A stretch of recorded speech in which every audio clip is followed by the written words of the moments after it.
It is Tuesday, January 21st, 2020, and this is the Bottoms of the Barrel comedy show at Shakers. 3160 North Clark, yes! We can obey directions and find out where to be when someone will see us on stage. Yes!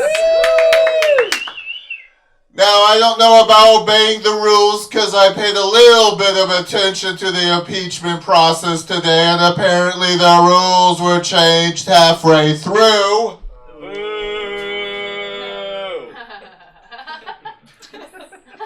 I have reached the point where I try not to pay attention to the news because, I looked at Ivanka Trump and I was like, if someone told me she died, I'd be like, her family can mourn. Someone said, we'll put a Russian flag over her coffin. I'm like, no, let's do cremation.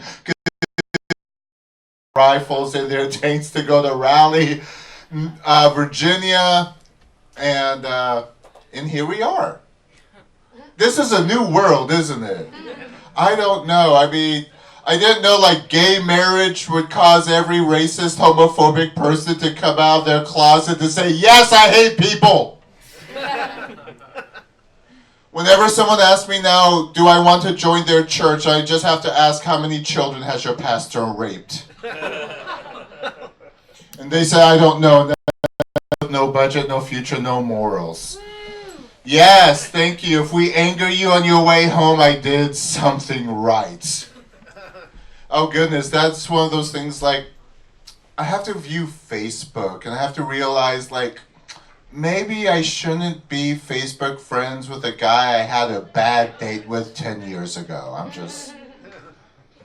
I'm glad you have a boyfriend. I'm glad you have a dog. Oh, you can afford property. That's more than I can do. Cheers. Do I really need to see the highlights of your life? Well, all I live are the lowlights. I don't know. Of course, all of us are connected by Facebook, aren't we? How many times did you look at your phone today? There's actually a early 80s movie that I just love way too much because it was showed on HBO ad nauseum when I was at a vulnerable age, called Looker by Michael Crichton. Don't worry, when he died, they said this was his worst movie ever made.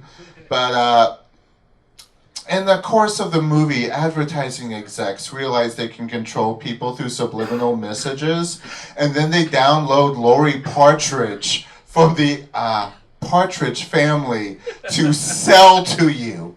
Hi, I'm Cindy, the perfect female type, 18 to 24. How may I sell for you? They actually said 18 to 25, but with time we've changed the age. Because apparently when you're 25, you don't know what's hip anymore. Any 25-year-olds in the audience?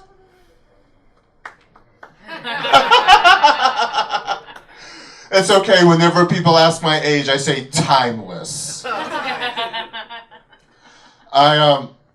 Sometimes I like to play the joke how old are you? Well, who was president when you were born, and who was president when you graduated high school?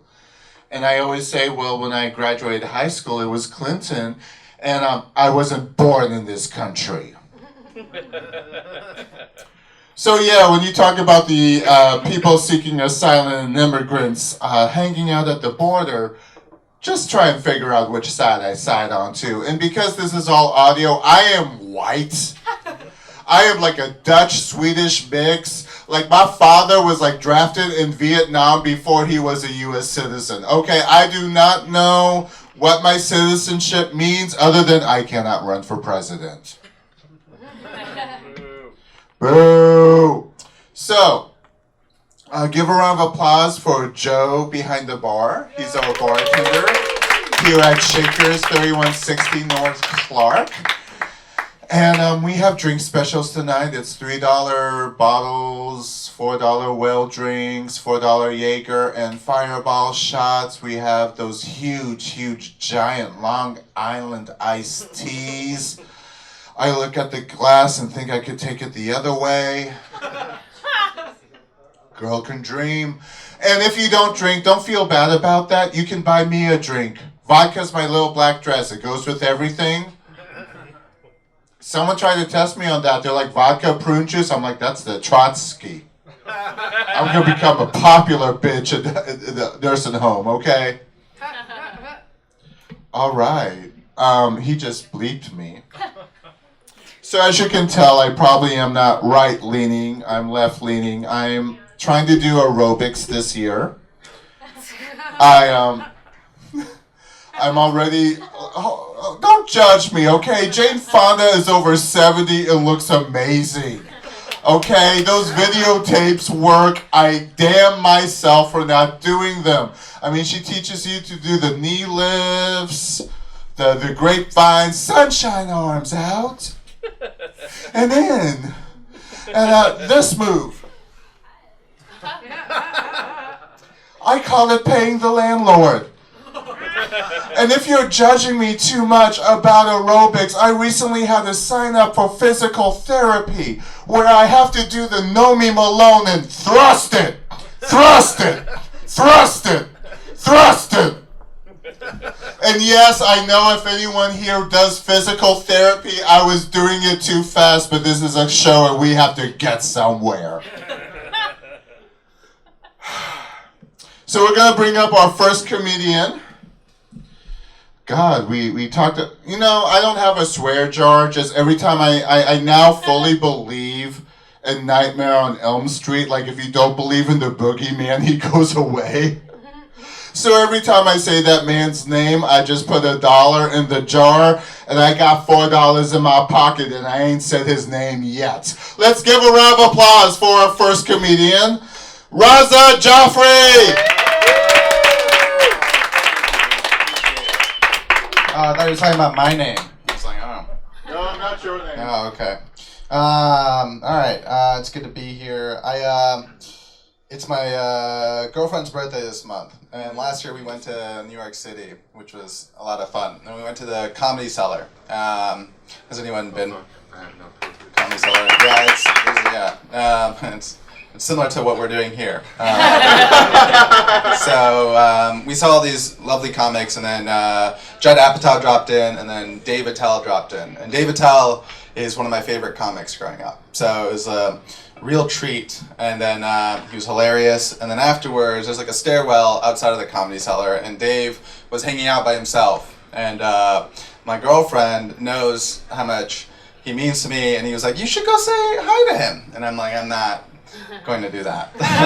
And then so she said hi to him, and she's like, "Oh, it's my birthday," and then they started talking, and I had kind of just drifted away because I wasn't gonna I couldn't handle it, I was like too starstruck, and so I was like hanging out behind a lamppost just watching them have a lovely conversation, and eventually like she took a selfie with him, and they were laughing, and I always felt regret, I felt like I should have just said something, like how much he meant to me and how much I respected his comedy, So anyways, 8 months later, I go to New York by myself, and I go to the Comedy Cellar, and Dave Attell is performing again.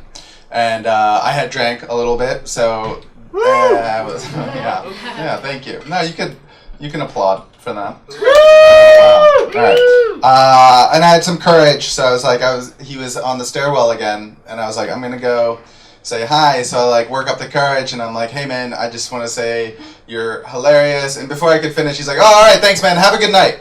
And I never got to see him again. So that's when I realized I'm not a tall, blonde girl with a great rack. So, yeah. To be fair, when I interrupted him, he was having a conversation with other people. So it's not just that, it's also that I'm bad at timing. Cool. I'm trying to do other stuff where I tell long-winded stories with no punchline. Cool. No, it's good to be here. I just traveled with my girlfriend elsewhere too. I went to Italy. Has anyone been? Oh, wow, so pretty. We saw the Leaning Tower of Pisa. Wow. Why is that impressive? That the tower leans? You know how many half-built bridges Pakistan has? It's a little right-leaning the way he laughed right there. No, you don't see us organizing bus tours in Pakistan. Like, my friend, you need to see this bridge. That's a lot of confidence to be like, hey, you see how we ruined this building? You know, see how it doesn't stand up straight? I think a lot of people are going to be impressed. You know who will really appreciate this unusable tower is fat Americans and loud Chinese people. So let's fly them into our great Italian nation. It's a little, did I lose you over there? It's a little politically incorrect, right? But I'm not that impressed with the Italians, right? Oh, the Roman Empire. It's not even the biggest empire. The Muslim Empire is actually bigger. Granted, we have our own issues with towers, but you know. Potato, potato. I'm a person of color, which is what they named me. It's real exciting. I had no say in the matter.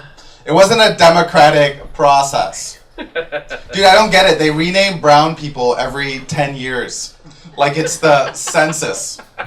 It's just some white guy in a lab coat reorganizing or reclassifying us and dinosaurs as they uncover new information. You know? Like, hey, you see how they got feathers on them? That's actually a pterodactyl.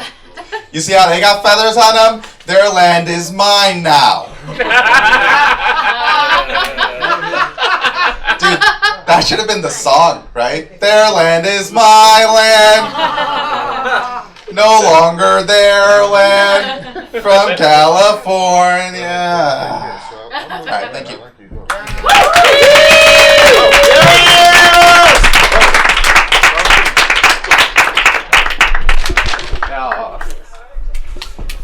Raza Jafri, everybody! He talks about finished bridges like I'm Dutch. Like we just keep throwing sand until we don't need the bridge anymore. That's all we do. We're gonna keep going. Give a round of applause for our next comedian, Kamal. Nathan, yes, all right. I probably mispronounced it. Cheers. Thank you, Thomas. Not the part people usually mispronounce. Hello, everyone. Hello. Hi. Hi.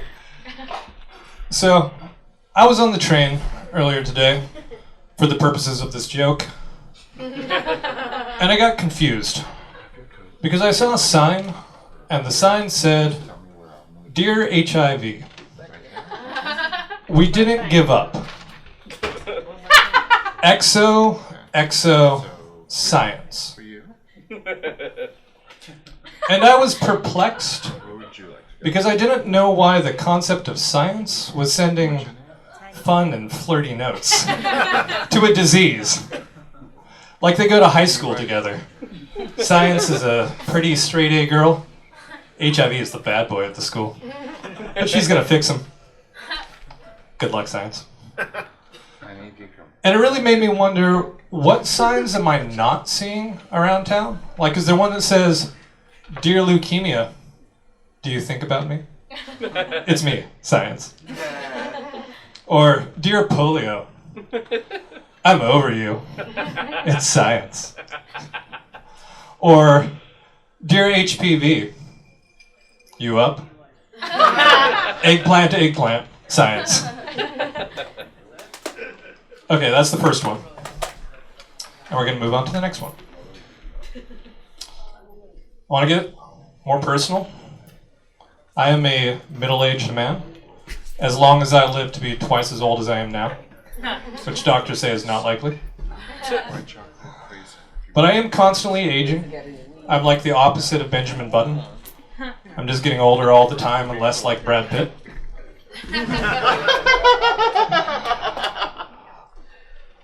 But all of my friends are achieving the same middle-aged status, which means that they're getting married, they're buying houses, they're settling down, and they're having dogs.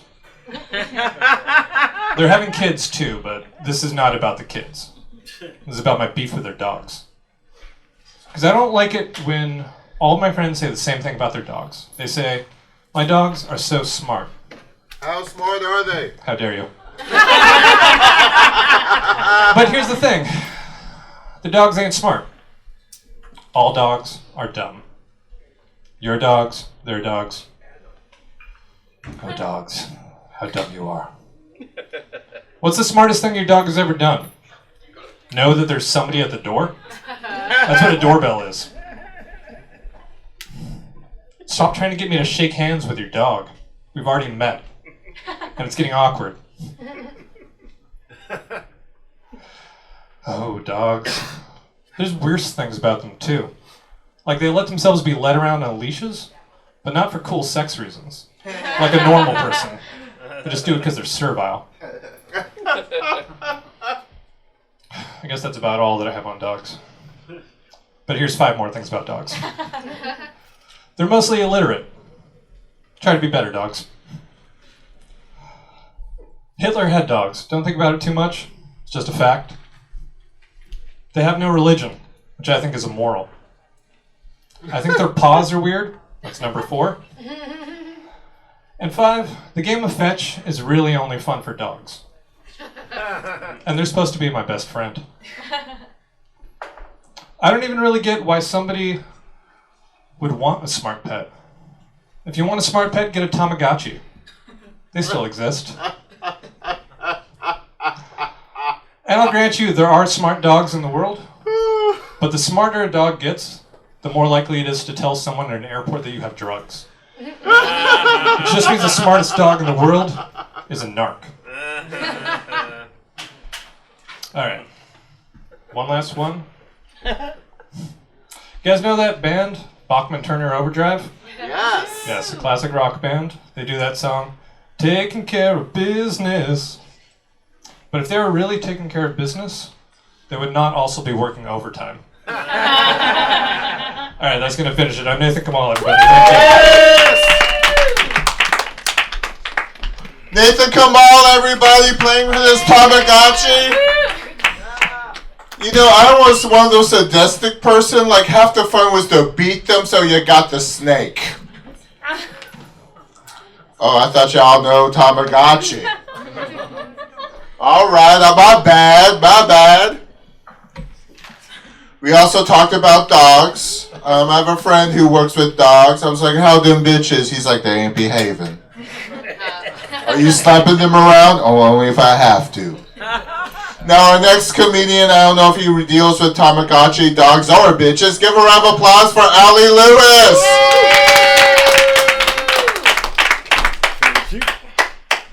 What up? Hey! A little bit of energy in the room, a little bit. Hey! You mean medium dick energy, medium, right?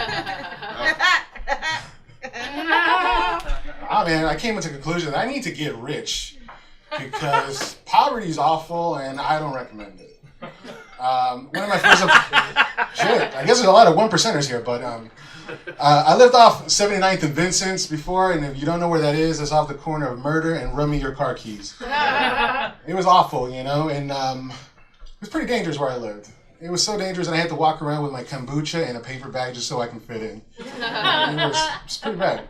My clinic was ghetto, and that's what happens when you're poor. You know, you got to go to these places, and it was mostly Latina nurses. It's important for part of the story. They all had really fake, really long eyelashes, which is weird, you know? And they were always mad. They were angry that you came into their job. Like, how dare you come here sick? Yeah, it was like a production of Telemundo, you know, Grey's Anatomy. And it was just really wild, you know? And then the problem with that is that even the eyelashes move with like an attitude. Like, what do you want? All right, fill out this paperwork. He got to be with you in a minute. I still want to be polite, you know, and I'm telling them, all right, thank you. It's too aggressive. I think if ISIS were to see how we run in our DMVs and our healthcare system, we'd be like, you know, we need to shut this down. It's all good. They're going to take care of themselves. Then the doctor walks in. He's like a public defender. Like, I'm his 50th case. He reminds me of Dr. Nick from The Simpsons. Like, he got his medical degree at a Tiki Hut or University of Miami. Either way, I'm just not trusting him. And then he's coming in, and I just came in because my neck is kind of a little crooked. I'm like, all right, dude, my neck is messed up. What's up? And he goes, all right, make some adjustment. He's like, we may be having a little bit of arthritis, but to rule that out, we're going to have to do a spinal tap. I'm like, all right, bet. What's a spinal tap? We're going to take a really large needle. We're going to put it in your spine so we can check the fluid. Now, granted this, he's telling me all of this while there is a very large, very visible yellow cheese stain on his lab coat. Could be mustard. I don't know his dietary preferences. And then, yeah, and like if you can't master getting food from your plate to your mouth, I'm not going to trust you with a needle. You and Tarantula Girl can go kick rocks. So, yeah, and then I was just so happy because of that. The weed is legal, you know. The only problem that I have is the word recreational. Because I can't come to my mind. Because you hear recreational, you think of what? Kayaking, hiking. You know, it's like, I'm only taking weed semi-promo, all right? One day I might go professional, you know. But like weed is too damn hard now. You know, like weed should be called egg salad. Because like egg salad, weed will screw up your whole day. Because nothing remotely recreational happens after you hit a blunt, except sitting 12 hours watching Robot Chicken. That's a little bit about me. I try to think about how it's going to impact small businesses, and by small business, I mean my old plug. He wasn't doing too good. You know, like he needed a weed mentor or a life coach. It's the first time I ever bought weed from him. He comes to my house around 10 o'clock at night. I go down, meet him. He's in a minivan, but he rolls down the vent, and he's got his entire family in there. He's got his girlfriend, their 3 children, and a toddler in a car seat. Yeah, that's really weird. Like he came to make a drop with a whole family. And I'm seeing a little boy in a car seat, the little glow of the light of Dora the Explorer, hitting on his little cheeks. I'm thinking to myself, I can't do this. I'm a Christian, I can't, you know. But then, you get it, you know what's up. I like that. He looks up at me, you know, we make direct eye contact. And he goes, where's the money, fool? I'm like, oh snap, little baby Chapo. All right, I'm not gonna stand in the way of a family business. All right, I'll take 2 ounces of gelato, throw me some purple, and an ounce of shrooms. Sad reality. Sad that I'm gonna do it again this weekend. Yeah, you know, because like another thing about me, like I'm a germaphobe, but I love weed to that extent that if I be walking out right now and a homeless man stops me, like, hey, you want to smoke this blunt? I will, you know, because in the end, we're all God's children, right? Yeah. Right? And I'm a man of the people. And if you smoke weed, then you're my people. So hit me up after the show. My name is Ali. Hit me up on Instagram. Thank y'all. Peace.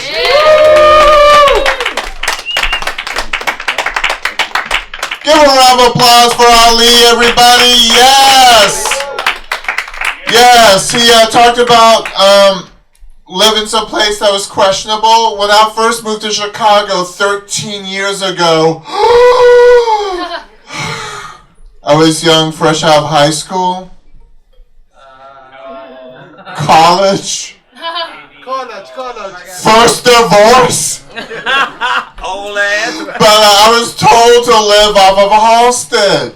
So I ended up living off 63rd in Halsted. That ain't Boys Town. That's a far different neighborhood. And Ali, I have to comment about like, oh, are you carrying? Can you help us? All this stuff. I had passed around homemade cookies. Homemade cookies today. And I want you to know that 2 people from the south side said, is there weed in them?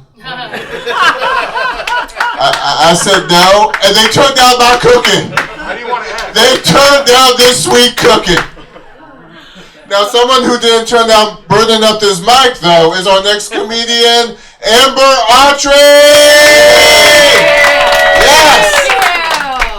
All right, how we feeling? Yay!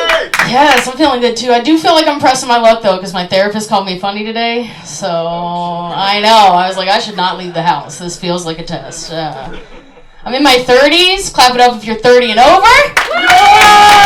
Wow, very surprised. Look at y'all. Y'all came out. Y'all did it. Y'all don't have to do anything else. I like being in my 30s. I do wish I could just kind of breeze past and become the age where it's okay to be tired, though.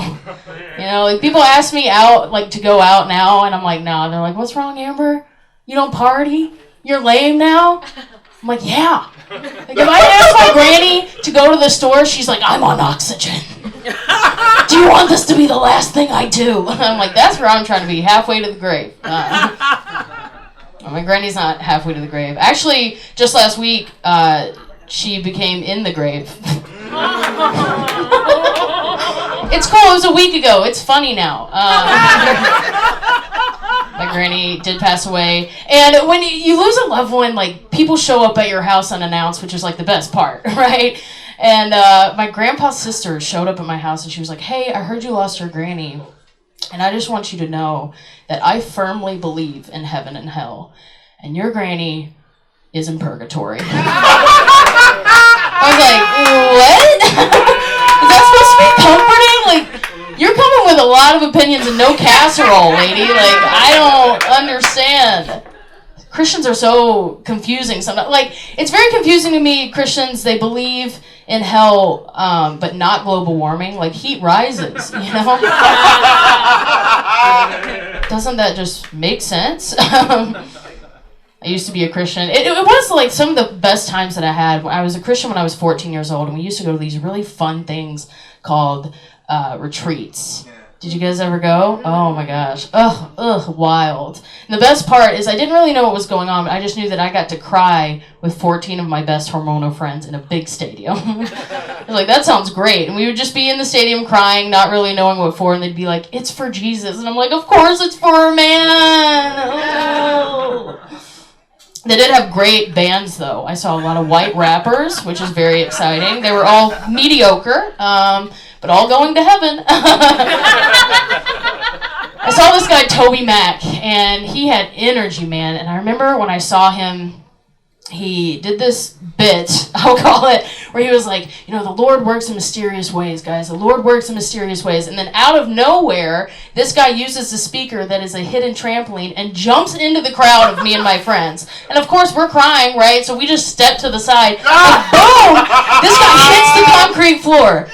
And then jumps back up and is like, it's cool, the Lord works in mysterious ways. And then uses it again, dude, and jumps and again lands on the concrete. I'm like, bro, the Lord is working in pretty obvious ways right now. You gonna die if you keep doing that. So weird, man. Men, give it up for yourself. You doing all right? Oh, you don't want to do it when you get permission. You guys are like, nah. He doesn't want to. No, men are doing cool things these days. You guys are doing this thing where you're like apologizing. That's fun. I will say there's a little bit of an overcorrection though, right? Like recently this guy opened the door for me and afterwards he was like, I'm a good guy. I was like, I don't really report back to anyone, sir. That's really just something you gotta do on your own, you know? I saw my dad's side of the family over the holidays, which was very fun. My dad passed away when I was younger, so I was like, man, I'm going to get so many stories about him. I'm so excited. But it turns out the entire dad's side of my dad's side speaks in Southern idioms. So I have no idea what they said to me. My aunt told me one story that I thought was important just based off facial cues. She was like, when your dad was young, he found himself in a wet paper bag and went to Mississippi, came back, and cut a trail 4 corners wide. I was like, okay, either my dad is Paul Bunyan or still alive. Like, which one is it?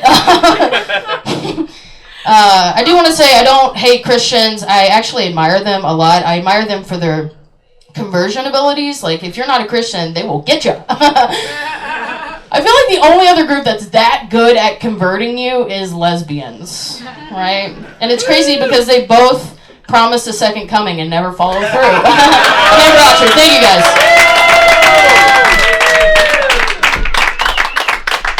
Amber Autry, everybody, give her a round of applause. Oh. I don't know much about the South, but I do know I have missed my calling to be a white rapper.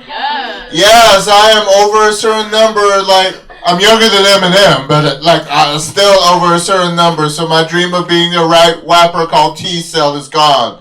Now, our next comedian, I last performed with him in Rockford, Illinois. That's Illinois, right? Give a round of applause for Steve Horton! Hey, how's it going? So the thing about me is I have low confidence dating. people tell me I'm attractive, but I grew up a redhead boy. You know, it's not really a hot look. The best I ever got, I never got complimented growing up. The best I ever got was, he could be a Weasley. I auditioned for a short film, and I auditioned for the main role, and they got back to me and they were like, yeah, we think you'd be really good for the role of anxious friend. And I'm like, yeah, that's exactly what I wanted. And so now I have an IMDb page with one role, and it just says my name, my headshot, and underneath it says anxious friend, which is cool. I casually date, I casually date. I was recently seeing two people at the same time, which is crazy. And they were both named Taylor. But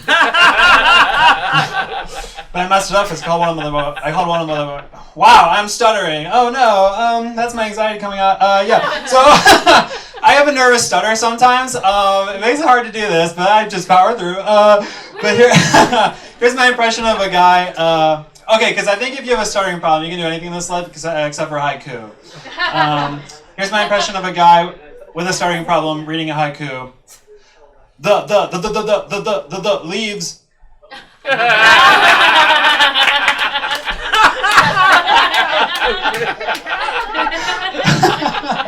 Oh boy.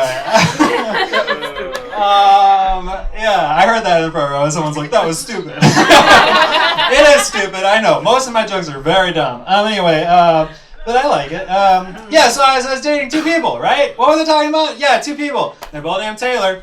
But I messed it up because I called one of them by the wrong name. I was like, hey, what's up, Taylor 1?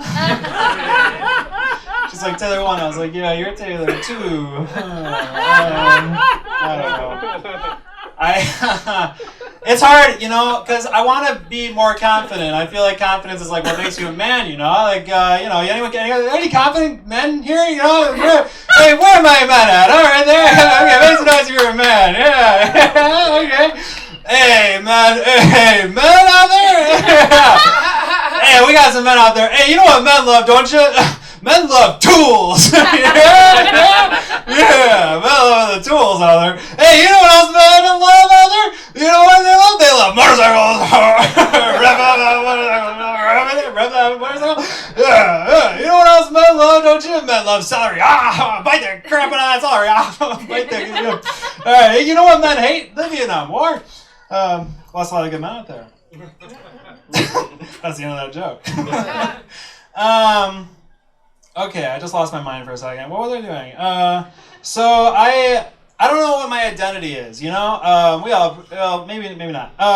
Just I think in this era of the information out there, it's so hard to know your identity. Like I have a Twitter, so like my identity has just become like writing dumb jokes and thinking about them all the time. Like this is one of my favorite jokes. It's that I wrote. I said, hey, you know that show? Are you smarter than a fifth grader? I want to make a show called Are You Stronger Than a Fifth Grader? Because I'll kick a kid's ass. I would kick a kid's ass. Give me a kid. You got a kid out there? I'll kick that kid's ass, dude. So that's my personality now, and that's not a good first impression. I have a friend named Crystal. She got really into astrology stuff that she found on the internet, and she got so into astrology and spirituality, she changed her name to Serenity. And I was like, your name was already Crystal. But, oh man, I don't even. And it was probably hard for previous generations, to know what they are. Like in the 90s, you're like, oh, which Beanie Baby am I? And in the 80s, you're like, should I do cocaine or should I watch RoboCop? In the 70s, you're like, should I go to war or should I watch Caddyshack? I don't know. And so I ended up going to therapy to figure out what my problem was. I was like, what's my problem, therapist guy? And he's like, well, actually, everyone has these problems, and you just need to be more vulnerable to make you happier. So that's why I do stand-up, to prove him wrong. Man, my dad, I realize it's all my dad's fault. That's what therapy will do. It's my dad's fault. My dad's homophobic, I gotta, talk to him. He called me the other day. He was like, Steve, this country's going to hell in a handbasket. It's because of the gays. I'm like, really, Dad? A handbasket? Pretty gay, dude. Pretty gay. All right. All right, that's all for me. Thanks. Give it up for Thomas. Steve Horton, everybody, give him a round of applause. I do wonder what would happen if I ever had a child or adopted a child. Like, would I raise her to be Diana Ross or Pam Grier? And this implies that I somehow have adopted a black child, a black female child. They would like give me like some white sports bra, and I'm like, well, don't get your hair did like that guy on the like Uber Urlacher or whatever it is. Like, don't get your hair did. No. All right, our next comedian, she recently performed in Las Vegas. She right back here for this town. I've known her say her name, Chevy Debbie!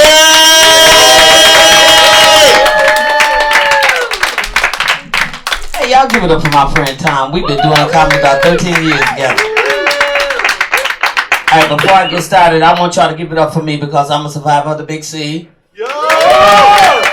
Cocaine, anybody got some? I need a little bump, give me a little. You know, this is out of my routine, but you know, I went to Vegas like Tom said. I went for my sister's 60th birthday, and everybody hate me now. Because I had got an invitation to go see Tiffany Haddish, you know, VIP pass. So my sister turned 60, right? So this bitch mad at me. I'm like, bitch, I've been knowing you 60 years, bitch. I'm just gonna meet Tiffany Haddish. But this is why I fucked up at y'all. I don't apologize for anything I do because I'm 63 and fuck you. I really don't. But I fucked up when I was in Vegas, y'all. My little niece and my little nephew. My nephew, 20. You know, he said, Auntie, is you going to the dispensary? I said, been there. So we went to go roll a blunt. So he rolled the blunt till my little niece come up. She's a big bitch, okay? I don't know how the fuck she is. Shit, I don't keep up with the ages. But she look grown. So we smoking the blunt and shit. I passed it to him, he passed it back. We both fucked up, right? So then I look at her, I say, you wanna hit it? I didn't know she was 16, y'all. Oh, fuck y'all, I was high, I didn't know. Reefer is legal now. Yeah. So I let her hit it.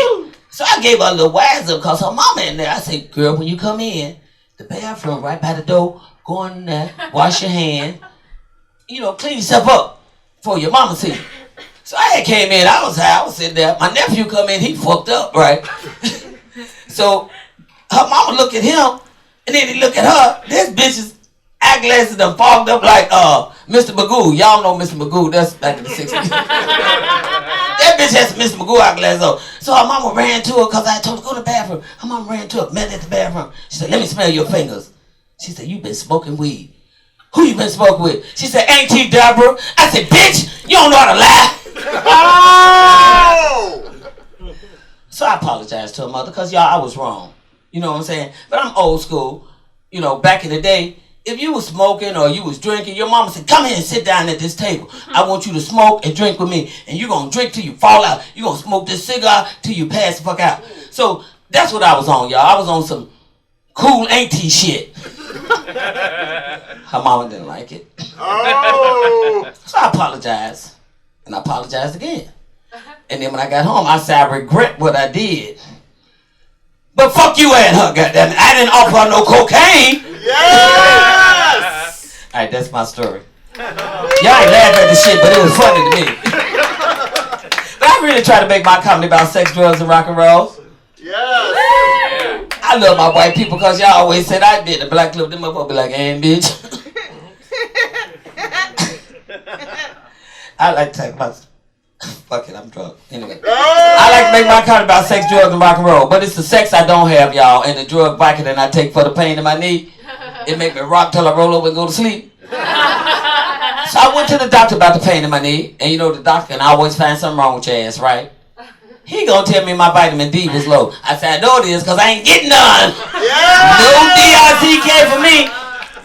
So he told me to touch my toes, y'all. I did with my titties. No. I rolled them up like blunts and I made them look like joints. So I told the doctor I've been suffering from this thing called EBS. Some of y'all got it, don't even know it. EBS. It stands for empty bed syndrome. When you sleep by yourself every night. So the doctor asked me how I got it. I said I got an STD. Yeah, stop teasing dicks, doctor. They just don't go home with me. I ask no more. All right, I got the light. Fuck y'all, I'm finna go. The last story was too damn long. But all right, this is my going away joke, y'all. Christmas and Thanksgiving just passed.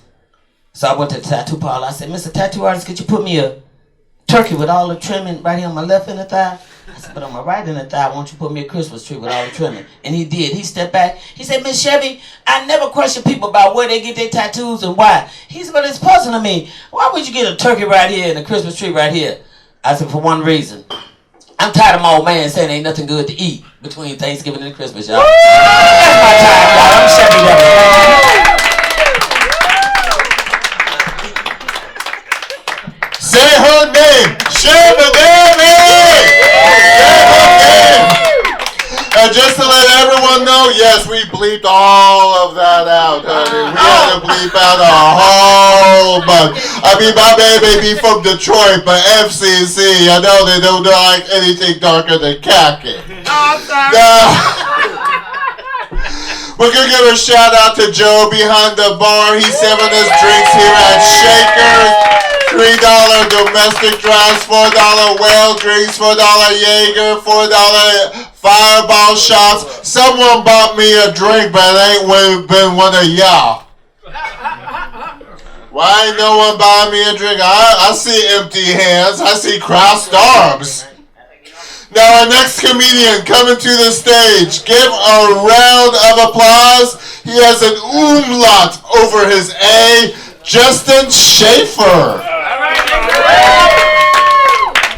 Mr. Umlaut, I was born in Frankfurt. What you got? Get your ass to the stage. We got a show to do. I'm gonna do it. My ass is gonna be here on the floor. Everything else is on the stage. How's everybody doing tonight? Oh, I got an umlaut in my name. Big whoop. Want to fight about it? Good. I don't either.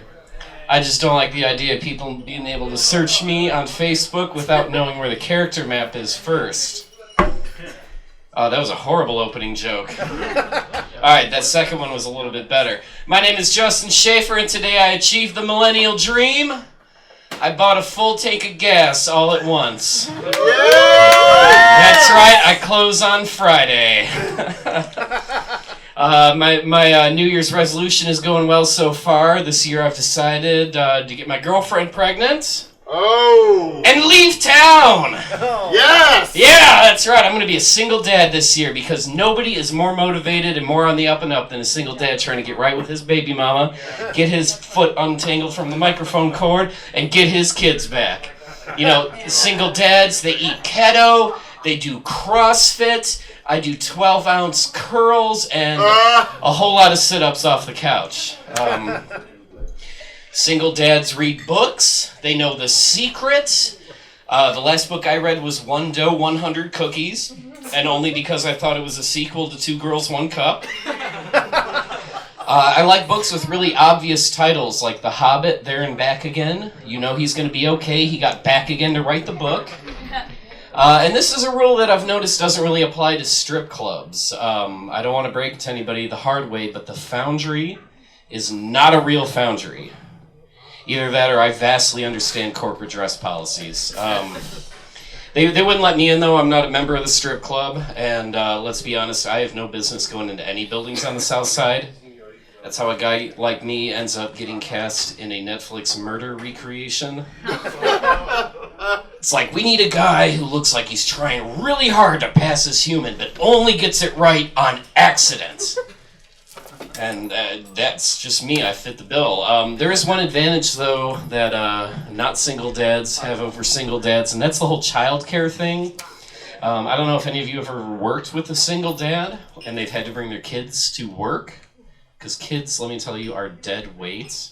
It was cool for me, though, because that means my quarterly review gets reduced to, all right, brother, you're doing a great job out there on the floor, but, man, I can't have you telling everybody the chicken soup's microwaved, man. Jason, put your socks back on right now. Jason, I'm going to count to 12, and I'm going to call your mother and tell her that she's moving in back with you this summer.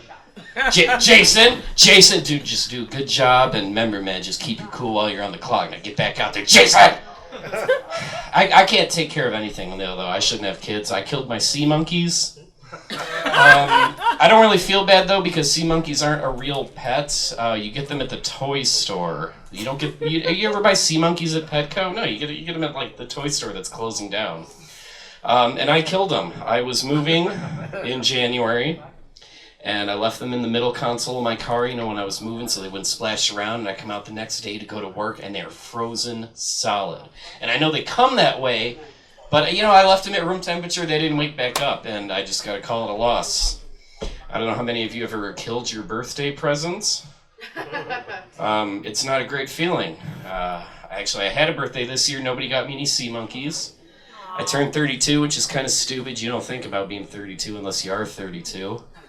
The last birthday I had that even mattered was when I was 28, and I could finally be trusted with a rental at the airport. But I think the responsibility is going to get to me. I'm going to have to rent a steamroller and a bouncy house at the same time just to see how many bomb squad guys show up when I run over it. I like to limit myself to one crime a year because it's the exact amount of crime I think I can talk my way out of. I'm not a good multitasker. I don't understand how people come out of the bathroom washing both hands. Like, how much of a mess did you make? I use one hand. I'm like the Harlem Globetrotters of wiping my butt. And I feel like that's a great job qualification. I did have an interview lately, and it was at a dollar store. They asked me my qualifications. I told them I'm standing up, I'm maintaining eye contact, and I only had to wash one of my hands just now. And it was great. That was the height. That was the high point of the interview. After that, it took a nosedive. They asked me if I had any questions for them. I said yes. If a pirate makes his own rum, is he called a peglegger? Then I asked him if a Jewish guy gets a flat tire, does he drive on a donut or a bagel? Whatever. I didn't get the job. But I do have an interview as a pornographer coming up, and I've studied pornographs for more than half my life, so I think it's a good way to go. I don't like to think of myself as a pervert. Pervert owes people money, specifically the courts, and a pornographer maybe sounds like, yeah, he could have gone to film school. Thank you very much. That was my mediocre 5 minutes. I'm Justin Schaefer. Yes! Keep it up for your host, Thomas. Justin Schaefer, like a pornographer, he drove. He put the microphone back in its proper slot. Yes! Our next comedian after Justin Schaefer, this man cannot find parking, Anthony Fuentes!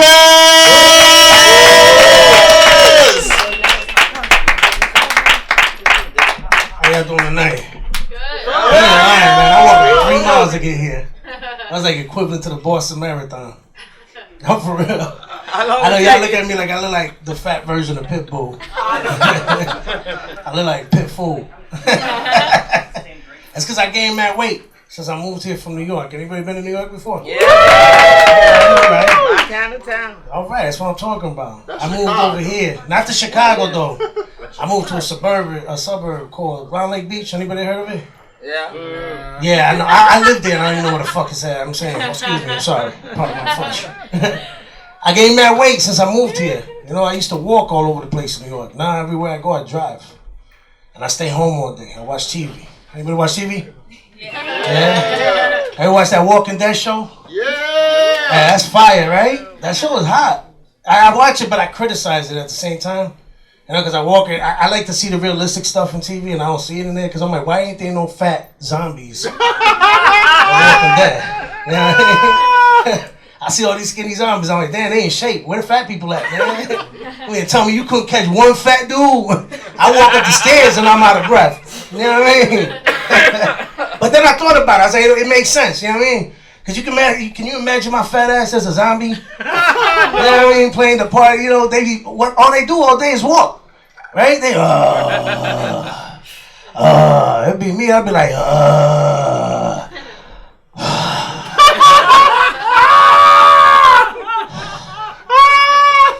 Catch your breath. I try to watch Game of Thrones. Everybody watch Game of Thrones? Yeah, man. Yeah. Then I realized I don't belong watching Game of Thrones because I talked to my buddy about it, and he's smart and I'm too dumb to watch. You know what I mean? Because he's like, he knows the names and stuff. He's like, well, you know, did you see like the part where Tiberius went after the Iron Queen? And I'm like, huh? Yeah, you don't remember? I'm like, who's that? The little guy. Oh, the midget. Yeah, man, I know that, man. I used to see him short titties. And he was like, no, I don't pay attention to that. I was like, you're watching the wrong show then. Things are different out here. Different around Lake Beach. Y'all saw a coyote out here, right? You heard about that coyote in Chicago? I saw my first coyote out here, but around Lake Beach. I swear, I panicked. I didn't know what to do. I pulled up to the house about 11 o'clock at night. I called my girl. I'm like, yo, babe. She said, what? So I can't come into the house right now. She said, why? I'm like, there's a werewolf staring at me through the window of the car. She's like, are you high? I said, yeah. I ain't that high. There's a werewolf. I see a little beady eyes look through the blinds in the window. She was like, what the fuck is that? What the hell is that? I said, bitch, it's a werewolf, man. What you mean? She said, what are you going to do? So I panicked. So I'm from New York. I grew up watching rats run across me. You know what I mean? Okay, you know, freaking werewolves. You know what I mean? So I called 911. I swear I did. I called 911. They answered, 911, what's your emergency? There's a werewolf staring at me through the window of my car. She stayed quiet for like 5 seconds. She's like, sir, could you explain yourself better? I'm like, a werewolf? What don't you understand about that? Then she said the dumbest thing I ever heard in my life. She said, could you describe him for me? Bitch, a werewolf, white fang. You know what I mean? Twilight, what you want from me? Furry, 4 legs. She said, what color is this? Like, I don't base off race, man. I don't care about color. He said, well, I need to know. I'm like, brown, man. She's like, sir, that's a coyote. I'm like, okay, whatever, man. She's like, then she said something even way stupider than that. She said, open your car door. 9 times out of 10, they're more scared of you than you are of them. I say, yeah, but then there's that one time where this coyote probably ain't ate in about a year, and he see my fat Puerto Rican ass get out this car, and then I end up on When Animals Attack. Nah, I know how this go. Yo, my name's Anthony Fuentes. Y'all have a beautiful night. Thank you.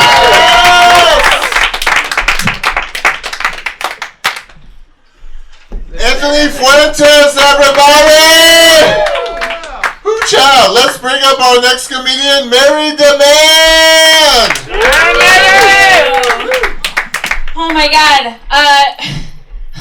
My friend from New York, I know what you're talking about because I'm from Jersey, right outside the city, and I went to school on Long Island.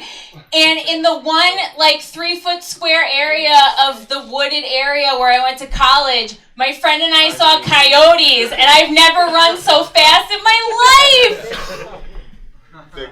It was funnier when he did it. How's it going, you guys? Yeah! Oh my god. It's an empowering time for women right now. Is that fair to say? Yeah. Thank you. Yeah, give it up, man. Me too. Time's up, bitches. Makes me want to round up my harassers and tell them the same thing I tell my razor blades, right? Hey, buddy, off my lips. Thank you so much. Oh my god, it's January and it is my favorite sporting time of the year. The Bachelor's on! Oh my god, it is my favorite sporting event of the year. And if you guys haven't seen the show, it's hordes of just the hottest, dumbest Instagram models that ABC could find, all competing for a man who is khaki pants personified. Like, this guy is just consistently like a lukewarm piece of Wonder Bread dipped in a lukewarm glass of skim milk. And this time, he's a pilot. Oh man, make sure your seatbelts are securely fastened, ladies. There's turbulence ahead. Allergic to peanuts? Don't worry, he's got pretzels. Oh my god, it's the best, you guys. Oh my God. What's happening? You're really good at that. Congratulations. You should go on The Bachelor. I got married last year, so I'm better than all those Bachelor bitches. Yes. Yeah, I decided to go for the rockin' wedding bod, you know, so I hit the gym a little too hard. Yeah, it was a problem. My therapist is saying eating disorder, but I don't know. I'm not a 15-year-old gymnast, so the jury's still out. No, it's fine. It was I guess when you go to the gym 9 times a week and you're living on LaCroix and icebreaker mints, it's a problem. But it's okay. I'm working through it. You gotta confront your demons and let them go. And what was weird was I realized that I had this problem when I still had 2 months before my wedding and had to squeeze my aunts and my ass into a very fancy dress. So I confronted my demons and literally had them over for dinner every night for 2 months. Come on. All right, fine. We're going to make jokes about it, you guys. I'm okay. And surprisingly, the most frustrating part of going to the gym 9 times a week was not constantly feeling like I was having a heart attack. It was dealing with the fellow female clientele at the gym. Just the most precious little Beckys you'll ever meet. My favorite thing to do would be this. So I would occasionally catch a young little precious thing being personally offended by my pit hair in the mirror during like a gym class. So I would make sure to find her in the locker room after because I have a sweaty bush like you wouldn't believe. And I would just whisper, "This is your future." Oh my God. So I'm like probably gonna start trying to have kids soon because I'm a whore for convention, you guys. Yeah. And so I've been thinking about baby names, and I really like Fupa because I always want my kids to remember where they came from. That's it. Thank you. Yay! Mary DeMan, everybody, give her a round of applause. Yes. You said Fupa, I can't compete. Like, I know your fears and I know your concerns because I one time met Louis Anderson and I one time, I hate to say this, like I said to him, like I may be a gap-toothed ginger, but I've starved myself my whole life not to be a fat redhead like you. Wow, and he didn't laugh either. Our next comedian coming to the stage is Tiny Thickems!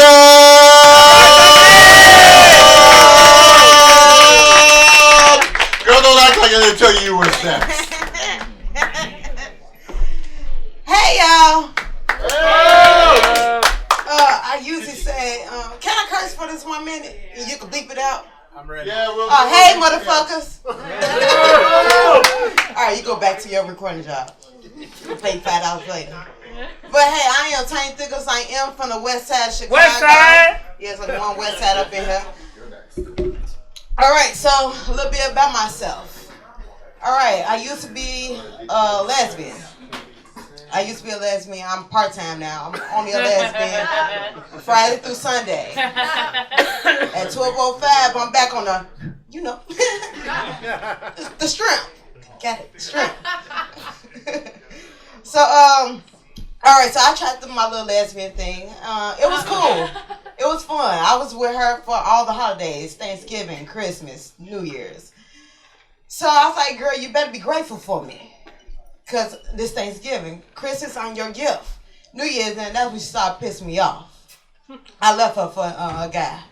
Oh. So, the reason why she expected me to be the man in a relationship, she expected me to pump the gas, change the tire. She wanted me to pay for the whole meal. I'm like, we bump coochies. This a Dutch. Leg spread, split meals. out that I was a side chick too. I should have known 6 months ago.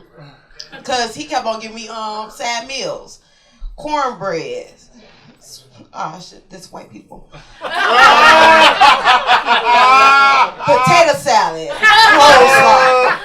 Chili with corn. I thought we were about to spice up our relationship when he took me to Harold's Chicken. Yeah.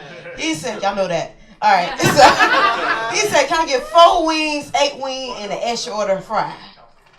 I drop him off at home, looked in the bed. Guess what I got? What? Okay, it's only one person that got it. Fries. Y'all never been side chick before, side man before, but it's fries.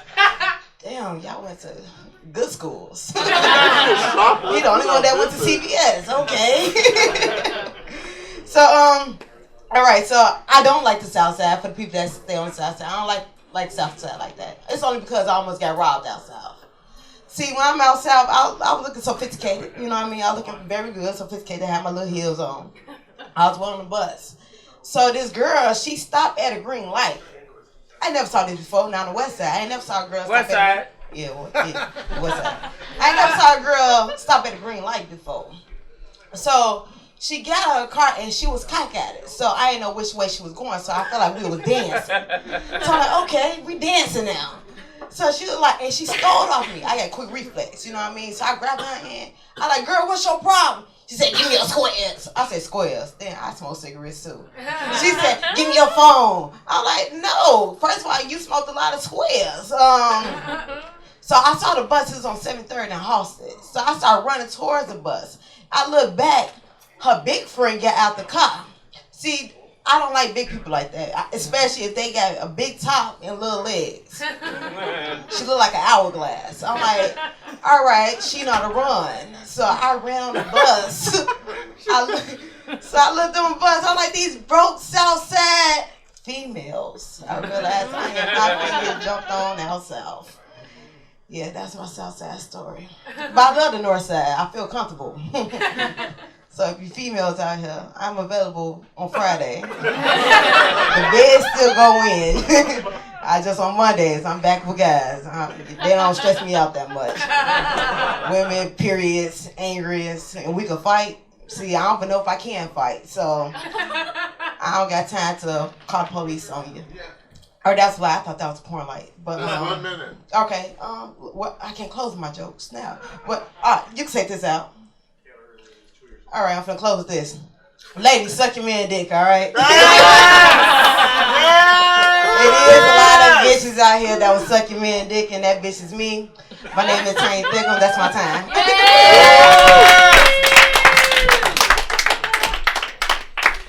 Tiny Thickems, everybody! Honey, I live in Albany Park. We're the home of the Admiral Theater and other working girls. Someone tried to step to me last week at a concert. She's like, oh, you atheist? You don't believe in nothing? I looked at her and I said, I believe in that dick. I know about that dick. There are next comedians whose dick I don't know anything about. Aditya Shekhar! Yes! Woo! Woo! Make some noise for our host. He pronounced my name correctly. That's a rarity, I'll tell you this. I knew every time they were calling my name in high school, I knew when they were getting to me because they'd be like, Aaron Sanders, Aditya Shekhar. I mean, usually, sometimes they don't even say my name. Sometimes they're just like, and I'm just, that's me. I guess that's me. Well, anyway, make some noise. I nearly died today. Who wants to hear that story? So here's the story about how I nearly died. So I'm going on my bike, coming home from work, and there's this car, Ford Explorer. Probably a white guy. But he's in this Ford Explorer behind me. He's getting kind of close. I'm like, all right, he's getting kind of close. There are parked cars on both sides, one-way street, so I gotta go straight through the middle. Normally, I'm off to the side, give them a wide berth, they can go. Car versus guy without a helmet on a bicycle, we know who's gonna win. So anyway, I'm riding straight down center line, and he's getting closer. So me being the conductor of the Chaos Orchestra, I'm gonna slow this down. I'm gonna slow the show down. He's getting closer. Dude just lays on the horn, okay? mess with this guy. I go even slower. Alright. I'm done with work. I ain't got to go anywhere. I'm walking this thing. I get off the bike. I start walking it. And while I'm walking it, he's getting even madder. He's trying to swerve. And then suddenly I start to go to the sidewalk. He gets two wheels out on the curb, drives onto the curb, and tries to go around me. Meanwhile, he's next to me, starts gesturing, doing absolutely everything. I do the worst possible thing I could have done in that moment. I'm just like, blew him a kiss. And that just set him off. Dude pulled around, started waiting. I ducked into a building and then waited until he was gone. Hopefully I never run into him again. Let's see, what else do I want to talk about? I Ubered here. That was an interesting experience. It was interesting because my Uber driver was Indian, and me being an Indian guy, there's like a wavelength thing that happens. I like get in the car and I'm like, hey. He's like, hey buddy, how are you doing? And I'm like, we just had a moment.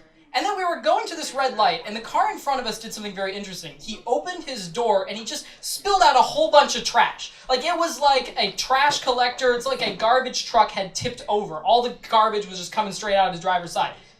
And my Indian driver, Uber driver, could not believe his eyes. Look at him, he did a dirty. He did a dirty on the road. That is what he's like, he did a dirty. How could he did a dirty? And I'm like, it's just how it goes.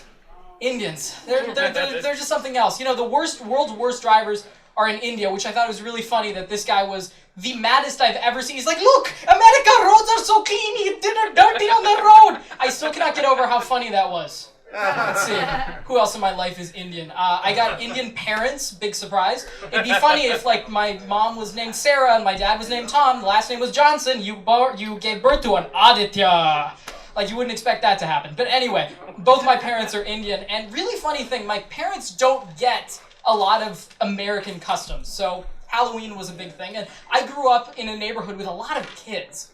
So one thing that kids like to do when you cross other kids is you like to throw toilet paper around people's houses, right? That's a thing that happens. So we were driving home from school one day, and there's a house covered in toilet paper. And I'm like, hey, look, Dad, somebody must have, looked at somebody the wrong way. And my dad's like, son, no. They're dressing the house up as a ghost. And then fast forward like 10 years, I moved to Chicago. I used to do Halloween at my house. I used to give out the candy. And all the kids knew like I was giving out the candy. I moved to Chicago, they just kind of closed the house down, turned off the lights, and just pretended no one was home. Next morning he calls me, son, our house is dressed up like a ghost! So we were hit by the kid candy bandits who were upset that we weren't given any sugar on Halloween. But I was given sugar in a different way, if you know what I mean. Let's see, what else do I want to talk about? I came here, I moved to Chicago. I came from Minneapolis, and everyone always asks me, what's the difference between Minneapolis and Chicago? The one difference that I think is really funny is the fire engines. In Minneapolis, the fire engines sound normal. They woo, woo, woo, woo. But here, they sound like somebody's strangling a kitten. All right, we got fire 33 in Kedzie, respond engine 3. All right, let's go.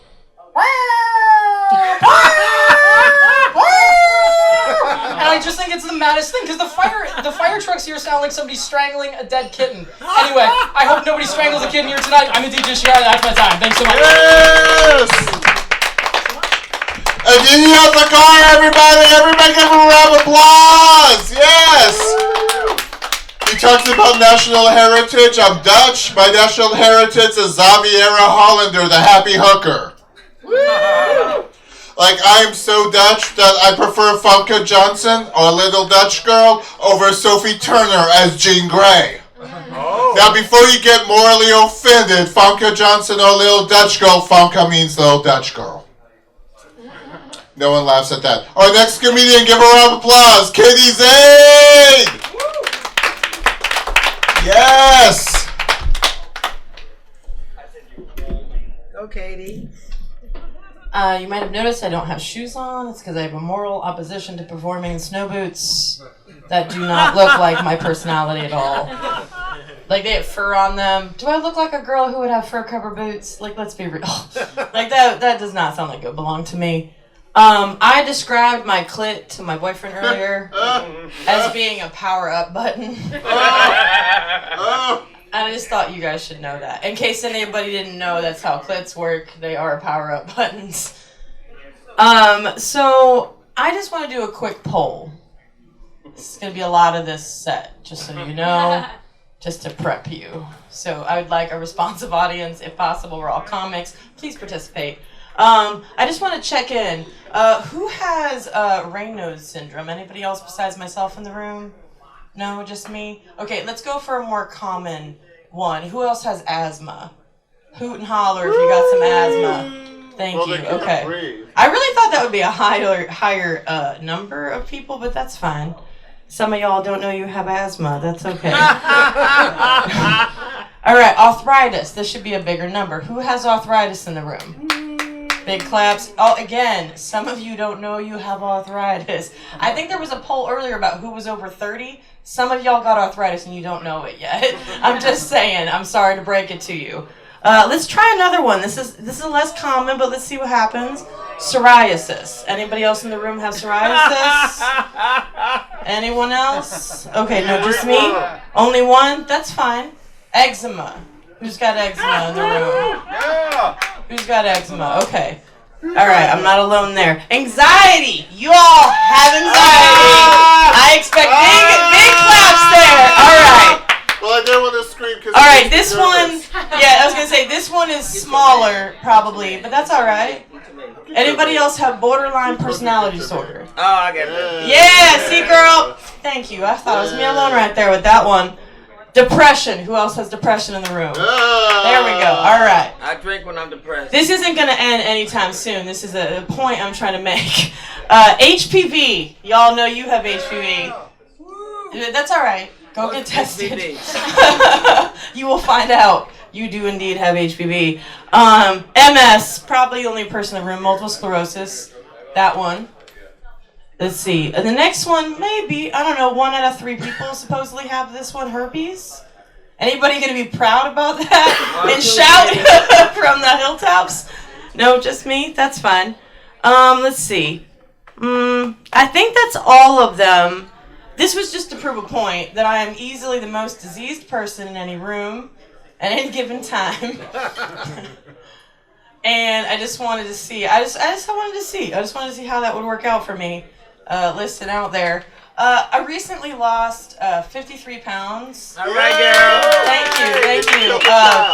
But what's really been weird about it is that the more I lose weight in my periphery, I just become tits. Right? Titties.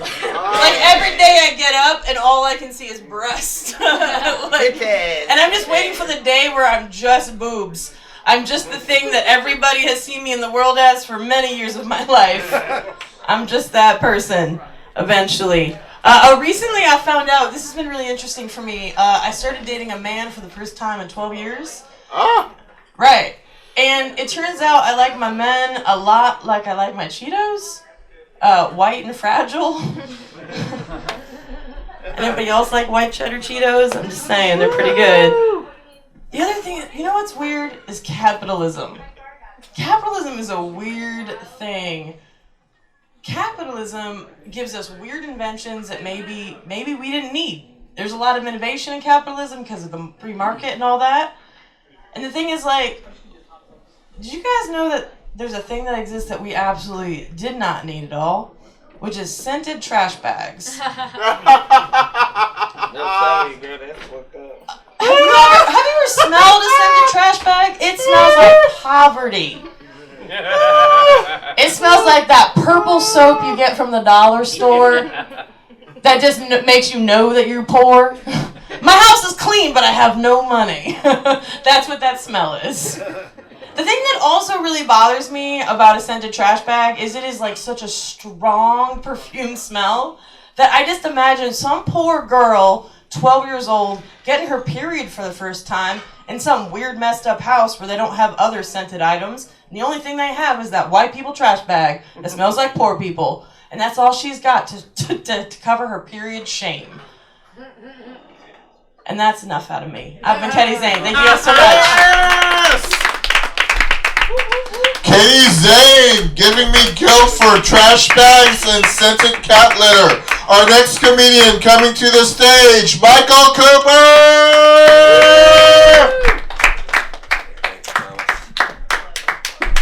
Hey, how are y'all? God damn, we're gonna get through this thing. All right. Fuck yeah. Hey, question, do y'all think Christians in Flint, Michigan are still doing baptisms? Meth. What?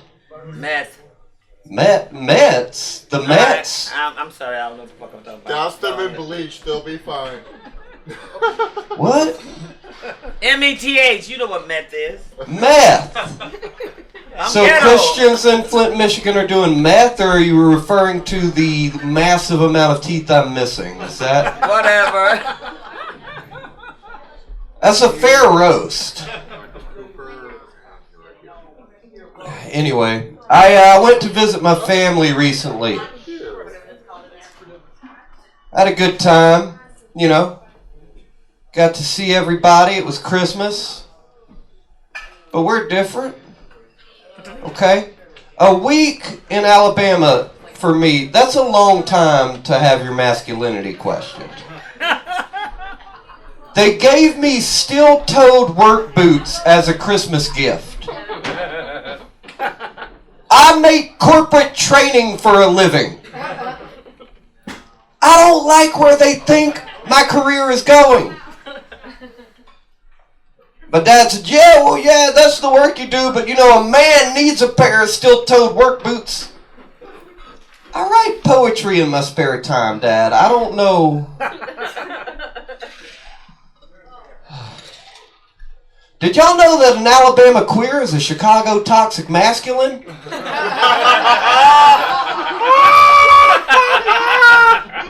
I found that out. I was happy when I got back. I got back my male privilege. Shit. Didn't know how much I needed it.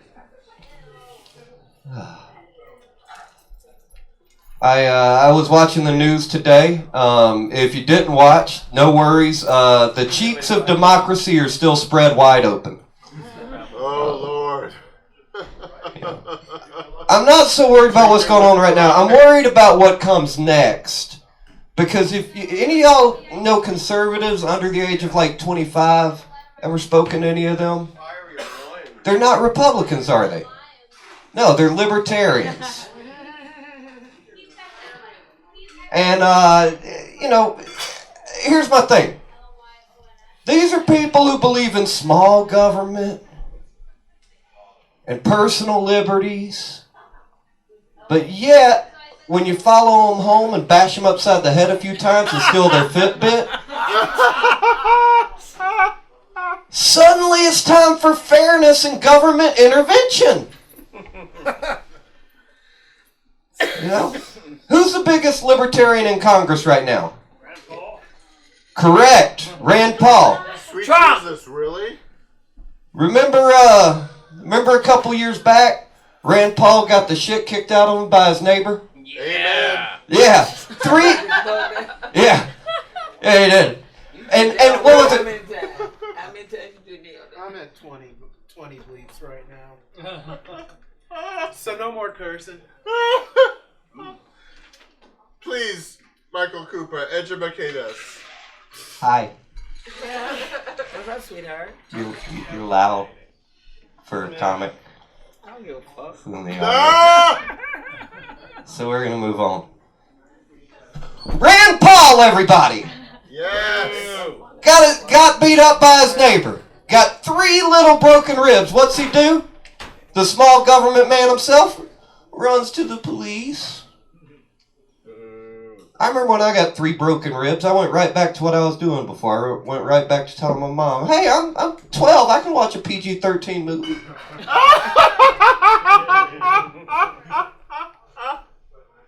I'm worried about my job situation. My stuff's running out, man. My contract's gonna end. And my last job was delivering pizza on a bicycle to college students. That was awful. Turns out, when a 32-year-old missing teeth sounding like the bad guy in all the historically accurate movies shows up to deliver a 19-year-old whose parents are spending $30,000 a year to send them to DePaul, those kids can be a little disrespectful. But it's all good. It's all good. You know what I used to do is I used to just ask them what they were studying. Then no matter what, I told them I studied the same thing. Alright, that's my time. I gotta go home and listen to Freebird and cut myself. Michael Cooper, everybody! Give him a round of applause! While he performed, someone bought me a drink, so don't forget about Joe at the bar. $3 domestic bottles. I don't know what that means. I don't know what that domestic bottle is. $4 well drinks. I'm a vodka man, okay? So buy me a vodka cranberry. Make me happy. 2 people already did. I know we in a couple dozen. And you can also get Jaeger and fireball shots. And I do like the fireball shots because I like how they burn me when I suck them down my throat. Our next comedian coming to the stage, Peter Bonello! Yes! Thank you. How's everybody feeling tonight? Yeah.